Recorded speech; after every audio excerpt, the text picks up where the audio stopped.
bagyo na ngayon ang minomonitor sa loob at labas ng ating Philippine Area of Responsibility, ang bagyong Gureng at ang na nasa loob ng ating PAR at ang isa pang bagyo na nasa labas naman ng ating Area of Responsibility.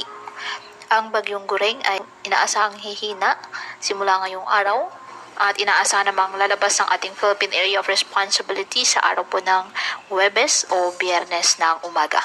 Samantala, nakataas pa rin ang tropical cyclone wind signal sa iba't ibang bahagi ng bansa dahil pa rin po sa nasabing bagyo. Samantala, ang isa pang bagyo na nasa labas ng ating Philippine Area of Responsibility ay inaasahang papasok ng ating PAR ayon sa Pag-asa sa araw ng Miyerkules o Huwebes at papangalan itong hahana ng Pag-asa kapag nasa loob na po ng ating PAR. Ang nasabing bagyo ay posibleng umabot ang lakas nito sa typhoon category. Kaya patuloy po na mag-antabay ng iba pa nating weather updates at sa updates po ng Pag-asa.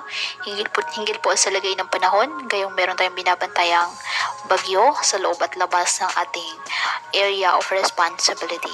Ngayong araw, ang Bataan, Metro Manila, Calabarzon, Mimaropa, Bicol Region, Visayas, Dinagat Islands, Cavite at Zamboanga Peninsula ay makakaranas po ng mga pag-ulan na may kasamang buso ng hangin sa ilang lugar, dulot pa rin po yan ng habagat na pinalakas ng bagyong Gureng.